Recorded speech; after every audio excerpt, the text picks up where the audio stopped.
গতকালই অভিষেক বন্দ্যোপাধ্যায় বলেছিলেন যে শাহজাহানকে গার্ড করছে জুডিশিয়ারি। হ্যাঁ, জুডিশিয়ারি মানে আদালত। আজ কলকাতা হাইকোর্ট স্পষ্ট করে দিল শাহজাহানকে গ্রেফতারে কোনো বাধা নেই, মানে পুলিশের হাত পা বাঁধা নেই। তাহলে কবে ধরা পড়বে শাহজাহান? ফেব্রুয়ারি শেষ হওয়ার আগেই নাকি মার্চের জন্য অপেক্ষা করতে হবে? শাসক দল বলছে 7 দিন। এখনো 7 দিন? এতদিন ধরে তাহলে উচ্চপদস্থ পুলিশ কর্তারা সন্দেশখালীতে কি করলেন? শাহজাহানকে যত সময় না অ্যারেস্ট করা হবে তত সময় আমরা আন্দোলন চালিয়ে যাব, আমরা থামবো না। শিবু হাজরার মাথা তো শেখ শাহজাহান, শিবু হাজরাকে তুলেছেন, কিন্তু শেখ শাহজাহান এখনো তো ঘুরে বেড়াচ্ছে না, ও তো এখনো পুলিশের কাছে ধরা পড়ছে। শিবু হাজরা আর উত্তম সর্দার অ্যারেস্ট হয়েছে, শাহজাহানের অ্যারেস্টটা আমরা চাইছি। এখনো আমরা ভয় করি, ওনাকে যতক্ষণ অ্যারেস্ট না করবে ততক্ষণ আমরা সন্দেশখালীর মানুষ কেউ শান্তি পাচ্ছি না। শাহজাহানের বিরুদ্ধে অনর্গল অভিযোগ, সরব সন্দেশখালী, তবু অধরা তৃণমূল কংগ্রেস নেতা। কেন অধরা? প্রশ্ন তুলে সুর চড়িয়েই চলেছে বিরোধী শিবির। দায় আদালতের। রবিবার সরাসরি এই অভিযোগই তোলেন তৃণমূলের সেনাপতি। এই নিয়ে কেউ কোনো রকম দ্বিমত সংশয় রাখবেন না। শেখ শাহজাহানকে তৃণমূল কংগ্রেস গার্ড করছে। শেখ শাহজাহানকে যদি কেউ গার্ড করে, জুডিশিয়ারি গার্ড করছে। And I want to put this on record. একই যুক্তি জেলিয়াখালীর মহিলাদের সামনেও দিয়ে এসেছিলেন মন্ত্রী পার্থ ভৌমিক। কলকাতা হাইকোর্ট বলেছে রাজ্য পুলিশ শাহজাহানের বিরুদ্ধে কোনো ব্যবস্থা নিতে পারবে না যতক্ষণ না কলকাতা হাইকোর্ট না বলবে যে রাজ্য পুলিশ শাহজাহানের বিরুদ্ধে ব্যবস্থা নিয়ে রাজ্য পুলিশের হাত পা বাঁধা। সোমবার আদালত স্পষ্ট করে দিল কোনো স্থগিতাদেশ নেই, মানে পুলিশের হাত পা বাঁধা নয়। কলকাতা হাইকোর্টের প্রধান বিচারপতি টি.এস. শিবাগনারাম বলেছেন, আমরা স্পষ্ট করছি রাজ্য পুলিশকে এই ধরনের কোনো স্থগিতাদেশ দেওয়া হয়নি। পুলিশকে আদালত ও জেলা পরিষদের ব্যক্তিকে গ্রেপ্তার করতে বাধা দেয়নি, তাকে গ্রেপ্তার দরকারি।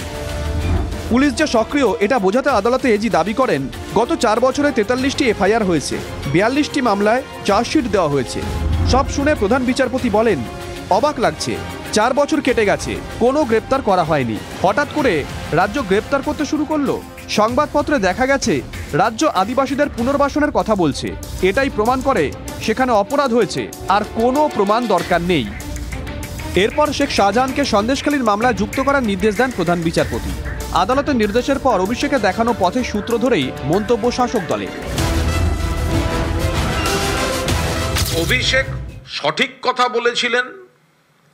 আইনি জটিলতা এবং আদালতের নির্দেশের কারণেই রাজ্য পুলিশ এ ব্যাপারে এগোতে পারছিল না। অভিষেকের বক্তব্যের উপর ক্লারিফিকেশন দিতে গিয়ে পুলিশকে আবার অ্যাকশন নেওয়ার অধিকার ফিরিয়ে দিয়েছেন মহামান্য হাইকোর্ট। আমরা হাইকোর্টকে ধন্যবাদ জানাচ্ছি এবং আমরা দলের তরফে বলছি, আমরা আশাবাদী, আমরা কনফিডেন্ট 7 দিনের মধ্যে শেখ শাহজাহান গ্রেপ্তার হবে। এখনো 7 দিন। 5ই জানুয়ারি সন্দেশখালীতে ইডির দলের উপর হামলা হয়। তারপর থেকেই সন্দেশখালীর মহিলারা বেরিয়ে এসে শাহজাহান বাহিনীর কীর্তি ফাঁস করতে শুরু করেন।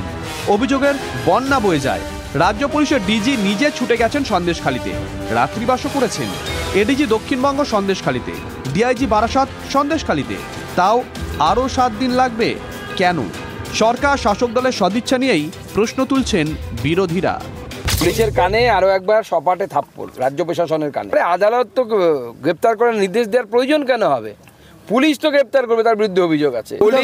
পুলিশ পুরো স্যাবোটাজ করছে, পুলিশ শাহজাহানকে ধরার কোনো চেষ্টাই করছে না। কে কাকে ধরবে? আঁচলের তলায় যদি শাহজাহান ভাই থাকে তো সেই ভাইকে খুঁজে পাওয়া তো মুশকিল। ভোটের বড় হাতিয়ার চলে গেলে খোকাবাবু জেতা মুশকিল। কার্যত দিশেহারা তৃণমূল কংগ্রেস সমস্ত রাজনৈতিক শিষ্টাচার ভুলে গিয়ে শেষ পর্যন্ত আদালতকে হাতিয়ার করেছে। সরকার কে চালাচ্ছে? যিনি সরকারের কেউ নন তিনি বিবৃতি দেবেন। দ্রুত গ্রেপ্তার করতে হবে বলেছেন রাজ্যপালও। For a decision given by the Honorable High Court, which means the culprit has to be arrested. There is no excuse for not arresting. He will be arrested. He should be arrested. 7 দিনেও কি বাঘবন্দি খেলা শেষ হবে? Bureau report, TV9 Bangla. Shahjahan নিয়ে আগেই অভিযোগ, বিধানসভাতে অভিযোগ জানিয়েছিলেন, কোনো ব্যবস্থাই নেওয়া হয়নি। বিস্ফোরক অভিযোগ সন্দেশখালীর প্রাক্তন সিপিএম বিধায়ক নিরাপদ সর্দারের। বিধায়ক থাকাকালীন 2013 সালেই বিধানসভার অধিবেশনে জমি লুটের বিষয়টি তুলেছিলাম, দাবি করছেন নিরাপদ। অধ্যক্ষের নজরে আনার চেষ্টা করি, বলতে দেওয়া হয়নি, মাইক্রোফোন অফ করে দেওয়া হয়েছিল, এমনটাই অভিযোগ করছেন ধৃত নিরাপদ সর্দার।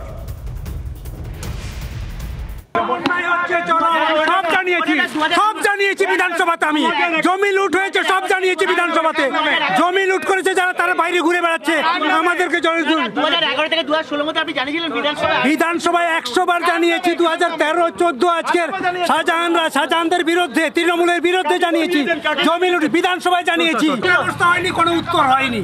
উত্তর দেওয়ার মতন সেই সদিচ্ছা গভর্নমেন্টের ছিল না, আজও নেই।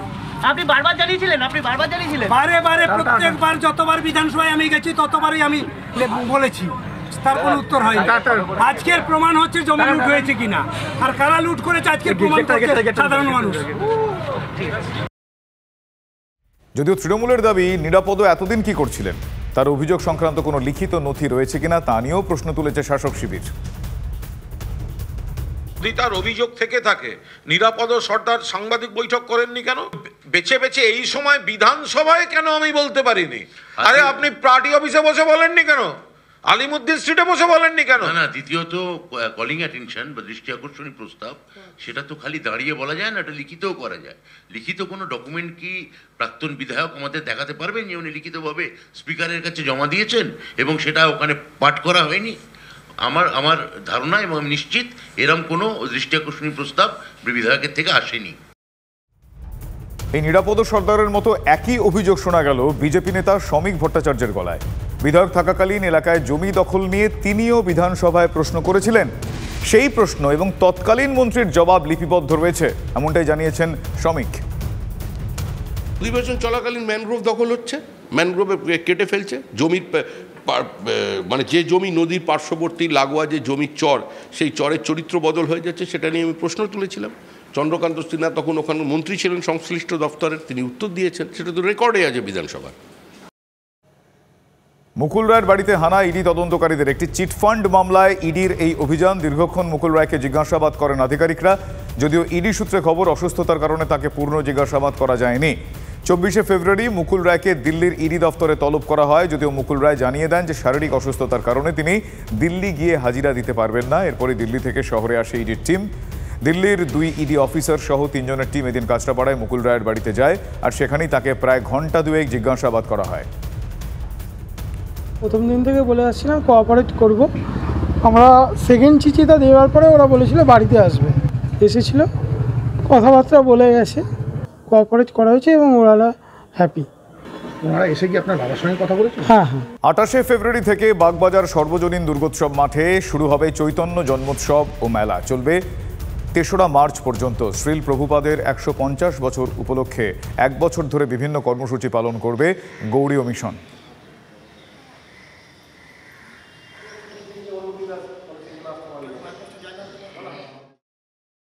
গৌড়ীয় মঠ এবং মিশনের প্রতিষ্ঠাতা আচার্য শ্রীল ভক্তি সিদ্ধান্ত সরস্বতী গোস্বামী প্রভুপাদ, তাঁর 150তম জন্ম উৎসব হচ্ছে এই বছরটা 2024। ওনার এই জন্ম উৎসবকে ভারত সরকারের সংস্কৃতি বিভাগ এই 1 বছরকে কমেমোরেটিভ ইয়ার বলে ডিক্লেয়ার করেছে। সেই উপলক্ষেই আমরা সারা বছর জুড়ে একটা অনুষ্ঠান করছি।